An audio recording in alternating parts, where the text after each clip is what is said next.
Добрый день, меня зовут Сергей, Family Startup. Сегодня мы находимся в Италии, в городе Сильви Марина, Лидо Мираж. Это бар у моря. И рядом со мной сидит Стефано. Он из Венесуэлы, приехал сюда буквально 2 недели назад на свою историческую родину. Потомственный сын миллионеров, которые приехали в Венесуэлу. Имели там очень много всего, но потом в связи с политической ситуацией там ситуация очень сильно изменилась, и из-за угрозы жизни человек приехал сюда. И сегодня мы проведем интервью со Стефано, узнаем, как проходила его жизнь, как он работает. Вот здесь он находится в семье своего дальнего родственника Тонино. Мы с ним сделали интервью, оно тоже есть у нас на канале. Как раз вот Стефано переводил, снимал, потому что я не все понимаю в итальянском языке, и поэтому вот как раз вот с его помощью мы все это сделали. Okay, so let's start from the beginning, Stefano. Thanks for for pleasure. Yeah.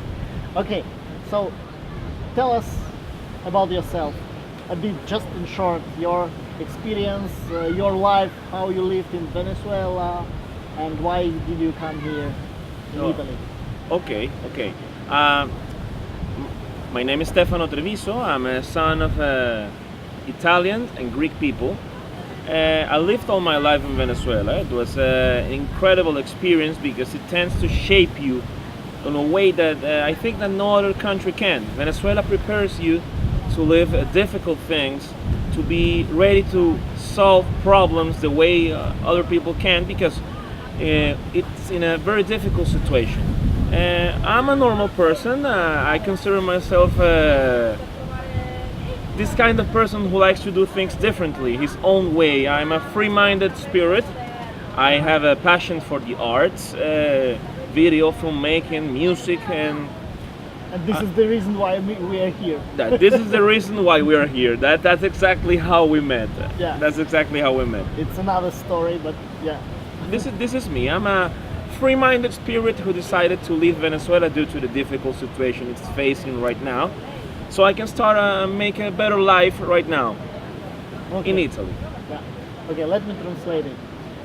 Стефано, Louder. Стефано приехал из Венесуэлы, потому что так сложились его обстоятельства. Он абсолютно нормальный человек, который любит работать с видео, креативный. То есть мы видели, как он играет на своем рояле, как он играл на своем рояле в Венесуэле. Он показывал нам тоже свои вещи.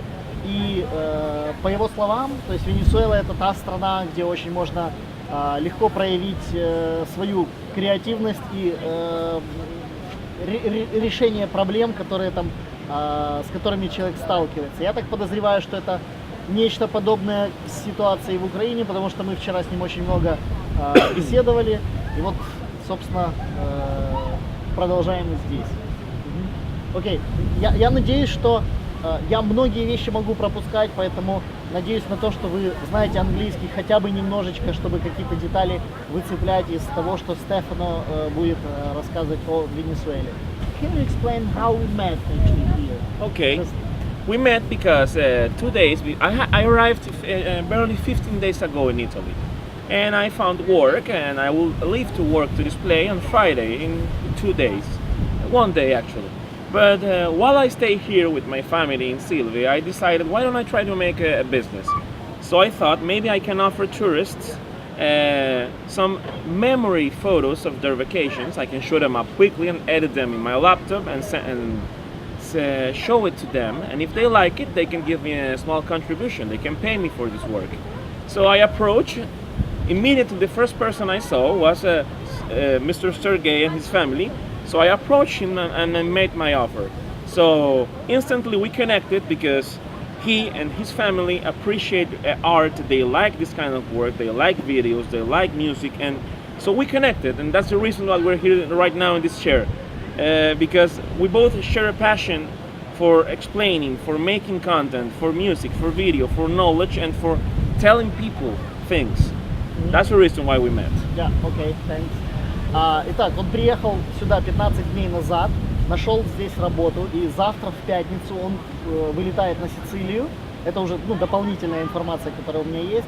И как мы встретились. То есть он, пока был здесь, вот эти 2 недели, думал о том, как заработать. То есть не просто так ведь сидеть где-то в Италии, там, грубо говоря, пляж, девочки, все дела.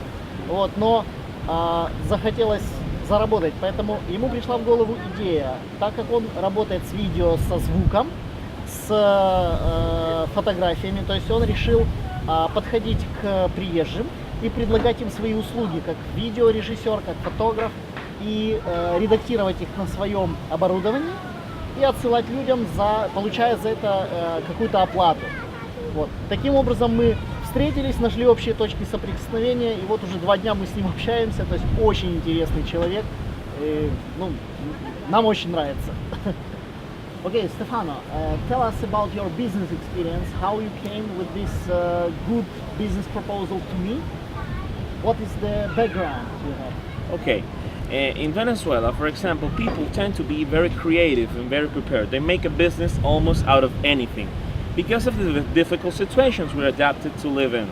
So, in Venezuela, at least I've had 50 different types of businesses. I've dealt with coffee, meat, with medical equipment, with anything you can think of, I've sold and found a way to sell it. So, this makes us people from Venezuela very prepared to deal with the first world. Because here, things tend to get a little bit different, but we are prepared to find solutions. So when I thought of this idea, I just said, okay, I want to make these photos for this tourist. I want to make a little bit of money doing it. I want to offer a quality service. So my first objective is to find somebody who actually wants it and appreciates it. And I should make a clear proposal to these people so they understand me, so they understand what I'm talking about. So then I thought, okay, there's a language barrier between us. So how do I approach them? If I cannot talk Russian. I can. You even didn't know that I'm Russian. No, I didn't know. But how can I talk Czech? How can I talk Russian? How can I talk German? I cannot. So I used Google Translate, and using the notepad on my iPhone, I wrote my business proposal at least in 8 different languages. So when I approach, the first thing I ask is, where are you from? As soon as I hear Czech, or as I hear Russian, as I hear Ukraine, Germany, I search in the note, and I show you the note. So now you get the feeling of what I want to offer you. Yeah, okay.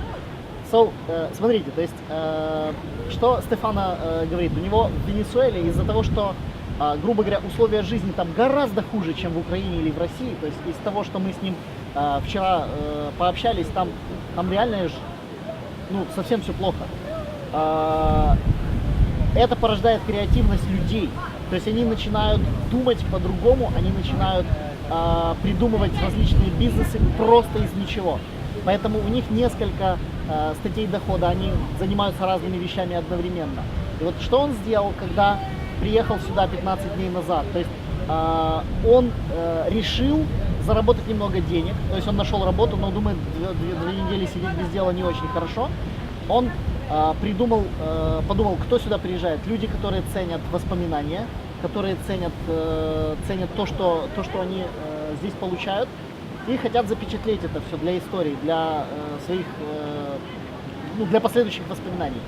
Он сделал бизнес-предложение, от которого невозможно отказаться. Оно звучало примерно так, то есть повторить я его не могу. То есть я сделаю вам фотки, сделаю вам видео, сделаю это все бесплатно, то есть вы посмотрите. Если вам это понравится, вы заплатите столько, сколько посчитаете нужным. Это бизнес-предложение, от которого невозможно отказаться.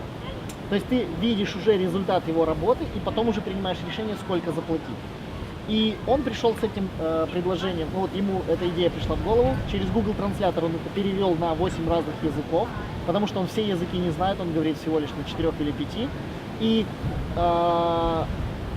первый вопрос, который он мне задал, привет, вот вы откуда приехали? Я ему говорю, что приехали из Чехии. Он тык-тык-тык-тык на чешском языке мне сразу бизнес-предложение свое с телефона. Я говорю, нет, лучше русский. Он такой, так ты типа из России? Я говорю, нет, из Украины. И он мне дает русский текст со своим предложением. Это было просто убойно. То есть человек 20 минут назад только придумал заняться таким бизнесом. У него уже все было готово. Okay, thanks.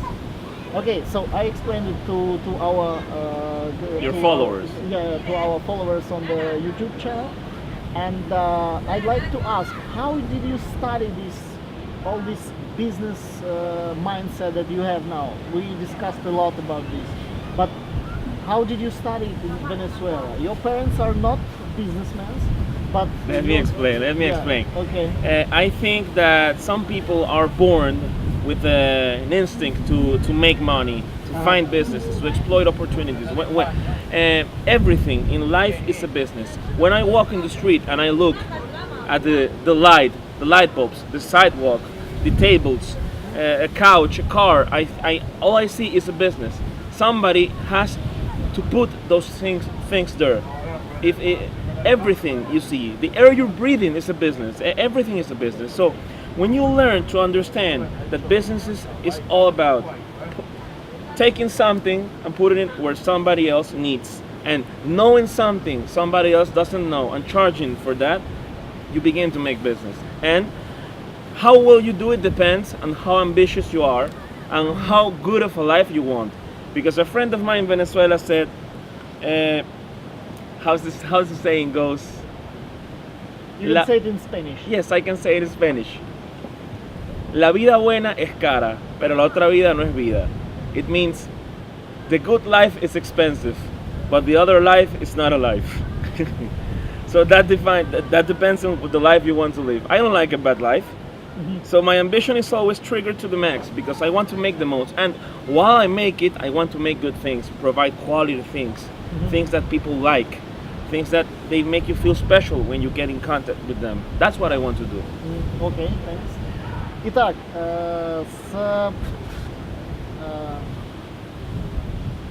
just one second. Speak louder. Yeah. I forgot the beginning that you said. Just one second. Окей. Первое, на что он обратил внимание, это то, что некоторые люди рождены для того, чтобы быть бизнесменами, зарабатывать деньги и создавать бизнесы. То есть первое, что он видит, когда он идет по улицам, он видит столы, стулья, лампочки. Нет, он видит то, что кто-то это поставил, кто-то это предоставил тем людям, которые за это заплатили. То есть он видит везде возможности для зарабатывания денег. И что есть по большому счету бизнес? Это предоставление чего-то кому-то, кто в этом нуждается. То же самое относится и к знаниям, нематериальным активам. То же самое относится к любым сервисам и так далее. То есть это предоставление того, что нужно нужным людям. И следующий вопрос, то есть каким нужно быть тоже, в каких объемах ты должен это все зарабатывать. То есть все зависит от личных амбиций человека. Как сказал его друг в Венесуэле, что, не могу перевести, то есть не помню дословный перевод, но смысл такой, что я хочу, я напишу это все в этом самом, то есть, could you please repeat the thing that you said to your friend, the friend, la vida buena es cara, pero la otra vida no es vida. The good life is expensive, but the other life is not life. Okay. We're short on time. Хорошая жизнь дорогая, но другая жизнь это не жизнь. И вот руководствуясь вот этим вот принципом, как раз вот он понимает, что нужно двигаться вперед, нужно зарабатывать. Okay, and now I have a question about your coffee business in Venezuela that you had. You told you had a lot of businesses, but I'm interested in this coffee business you had in particular, because how you decided to step into this business, how you decided, and these business proposals that you developed, who was your customers, how you approached them, and all this, as much details as possible. Okay. Long story short, I met the most beautiful girl in the world and fell in love with her. His brother one day called us and told us about the coffee business. His brother didn't work in the coffee business. He just told us because he saw a lot of coffee sale where he lived. So after this, I listened, and my girl and I were addicted to drinking coffee. We drink 12 cups a day. Okay, 12 cups a day. Okay. So we decided to travel. So we step in my car and we go traveling all the way from Venezuela, getting to know the types of coffee, drinking them, how to roast them, how to prepare it, how to make the perfect coffee. And when we returned, we started. We returned with 50 kilos of coffee in the car, in beans. This is illegal. This is a smuggling in Venezuela. We didn't know it because, well, in Venezuela the government makes difficult for the people to work and make money. They make, and so we're Why not it is illegal? because it's considered a primary need, and it's controlled by the government. So they don't want you to do it yourself. They want to do it themselves and however they want. So well, this is a different subject. But we returned with 50 kilos of coffee in the car, not knowing it was smuggling. So we arrived to the city. In thanks to God, nothing happened in the road. And when we arrived, we said, okay, what do we do with 50 kilos of coffee now? How do we sell this? So I said, no, we must go talk to every single coffee shop where we have ever drank the coffee. So I went and talked with every single person in the coffee shop. And eventually I started selling 10 kilos, 15 kilos, 5 kilos. But then in my house, I put a plastic sealer, and I bought plastic bags, and I started sealing the coffee so it looked beautiful, in a beautiful presentation, well packaged, without any astringencies of the coffee. And I started making a beautiful product. By the time, at 3-4 months, we have sold almost 900 kilos of coffee. Yes, 900, almost a ton. God. Almost a ton. In how many months? In 3 months. In 3 months. Okay. Yes, but then we have to stop because we make plans to leave the country, so we couldn't continue. We couldn't continue, but that's how we started. It's all about having the initiative. Okay, I will translate. So, итак, он встретил самую красивую девушку на планете, и они решили, так как они оба были, они очень любили кофе, много пили кофе, ее брат тоже в этом каким-то образом поучаствовал, то есть посоветовал им обратить внимание именно на кофе-бизнес. И они начали путешествовать по стране, то есть они сели в его машину, а машина в Венесуэле очень дорогое удовольствие вообще-то и очень опасное вообще-то. Вот, то есть и они начали ездить по стране, по местам, где произрастает кофе, где его там жарят, выращивают и так далее. И начали исследовать, грубо говоря, рынок. То есть они смотрели, как это все делать, обучались, грубо говоря, на поле битвы, скажем так. Вернулись они в Венесуэлу, привезя с собой 50 килограммов кофе. На тот момент они не знали, что это нелегально. И был очень большой риск того, что их заметут, грубо говоря. Что они начали делать? То есть, что делать теперь с этими 50 килограммами кофе? Они решили поступать так, как он всегда поступает. То есть он всегда подходит к клиентам и начинает что-то предлагать. Стартовой точкой были контакты в тех кофейнях, где они пили кофе раньше. То есть его знают в лицо, и он начал общаться, грубо говоря, напрямую. Я так понимаю, что это для того, чтобы снизить риски, скажем так. Поэтому он начал предлагать и где-то продал 5 килограммов, где-то 10, где-то 2 килограмма, где-то еще там чуть побольше. И за 3 месяца они умудрились продать почти тонну, 900 килограммов кофе. Okay. And how was this, this coffee business, was it legal or? No, it is legal, but bringing coffee in the road is what's not legal. Okay. You will have to too complicated. To live again in Venezuela to know. Окей, то есть получается, что я спросил, это легально или нет. Да, легально это все продается, то есть кофе ты можешь продавать, но ты не можешь его как-то перевозить по дорогам. То есть какие-то легальные перепоны, напоминает опять же наши страны, то есть где реально есть глупые какие-то законы, которые нужно обходить. So you had a company there, right? Yes. Okay. So all business you had, it was through the company. Okay. Any tips, tricks that you took from there here in Italy, which is not, for example, any business tricks you took here, which could be the advantage of yourself, here. No, it's only one mindset. Only a mindset. It means if I make it out where I'm from, and I made money, and I lived a decent life up until where I could, and I did all these things, am I not gonna be able to do it here? People here complain about problems that are not problems where I come. Losing my Wi-Fi connection is not a problem. Being able to eat or arrive home safely is a problem. So I stay positive all times, and I value the life I have here. Окей, Стефано жил в Венесуэле, так как он жил в огромном просто доме, который достался ему от дедушки. то после революции, когда Уго Чавес пришел туда, то есть вот таких вот миллионеров их отстреливали, воровали и так далее. Его 8 раз пытались украсть. То есть вот это киднеппинг, такое понятие, как чтобы потребовать выкуп от родственников, это очень распространенная штука там.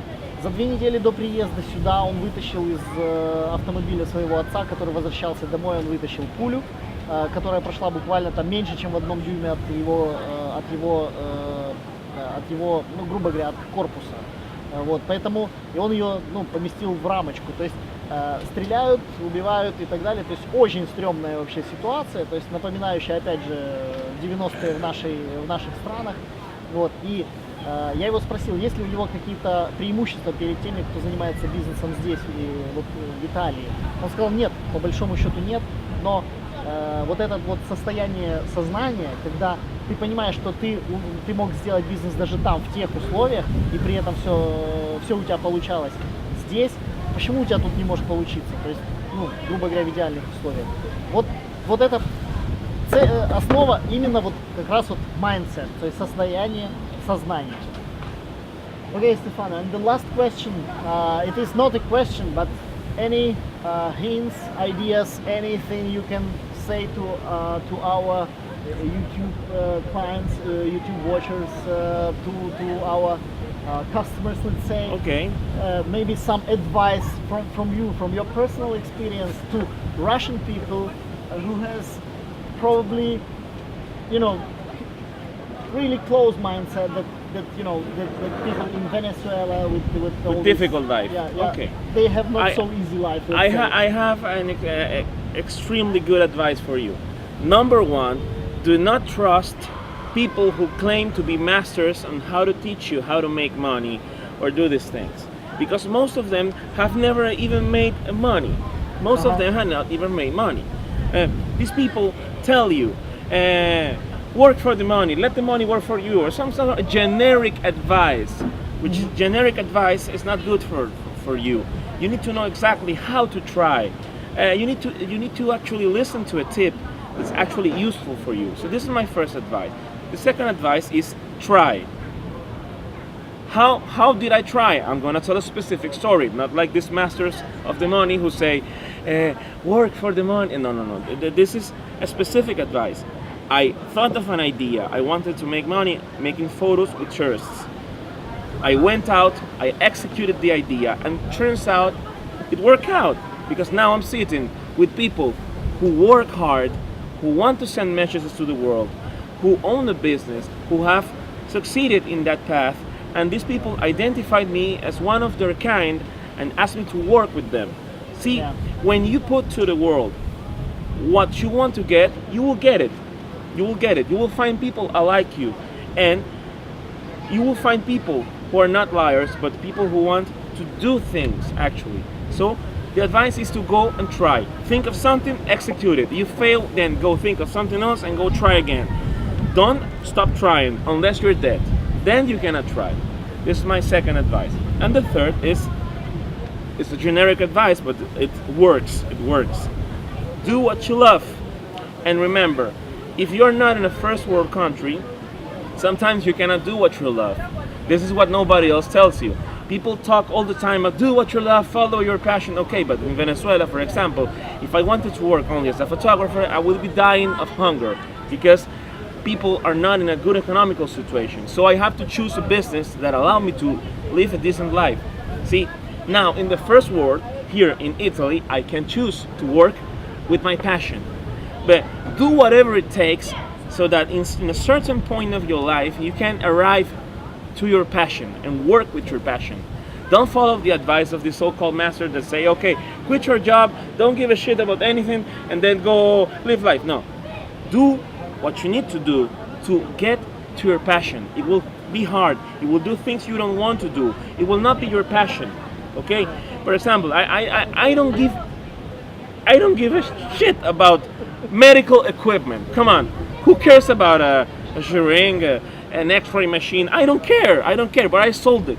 I sold it because it made money. With that money, I can purchase a camera and shoot a video, which is what I like, and that's why you're seeing me right now. Okay. Yeah. So do whatever it takes to get to your passion. This is my third piece of advice. Okay, thank you. So, Stefano, I will translate it.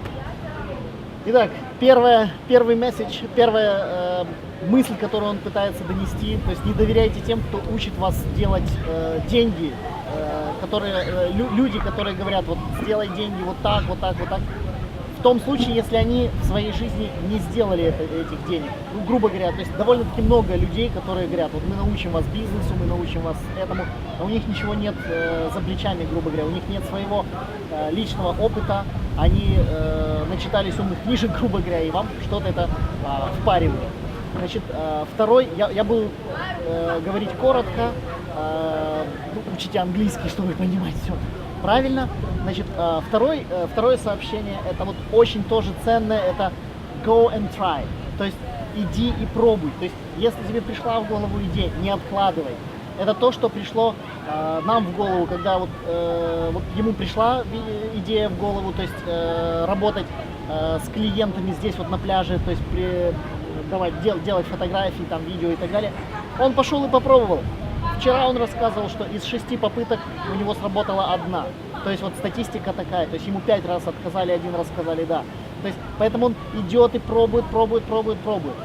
И то есть это человек дела, то есть он придумал и воплотил сразу в жизнь. То есть тестирует сразу свои гипотезы. То есть придумал, протестировал. Что-то не получилось, делай следующее что-то. И следующий момент, это делай то, что ты любишь, то, к чему лежит твоя душа. То есть вот у него есть passion, это вот как раз вот создавать очень качественный продукт, то есть видео, аудио и фотографии. То есть даже эти видео будет редактировать тоже Стефано. То есть вот поэтому даже вот то, что мы с ним встретились, это из-за того, что он как раз вот делает то, что ему нравится. Когда он продавал медицинское оборудование, оно ему нафиг не надо, грубо говоря, да, то есть вот оно ему, реально нафиг не надо. Он его продавал для того, чтобы купить, чтобы собрать деньги на то, чтобы купить оборудование. То есть камеры, ноутбук и все остальное. Мы с ним, кстати, у нас абсолютно одинаковое оборудование, которым вот мы сейчас снимаем. И это очень странно вообще, как по мне, но так вот. То есть, ну вот, на этом, в принципе, все. То есть скажем спасибо Стефано. Thank you, Stefano, for interview. A pleasure, Сергей, a pleasure. So, надеюсь, что увидимся когда-нибудь с ним. Он сейчас улетает на Сицилию завтра. Мы уезжаем через 2 недели домой. Вот, надеюсь, наши пути когда-то встретятся. Все, на сегодня все. Подписывайтесь на канал, ставьте лайки, если вам понравилось. И надеюсь, что советы от Стефано вам помогут в жизни стать более успешными и добывать больше денег в свою семью. Хорошего дня. Say hello to all the beautiful Russian girls from me. Окей. И Стефано передает привет всем красивым девушкам, всем русскоговорящим красивым девушкам из России, там, из бывшего СССР. So I added from me a bit, not only from Russia, but from ex-USSR. Because, all of them are Russian-speaking girls. Okay, ciao.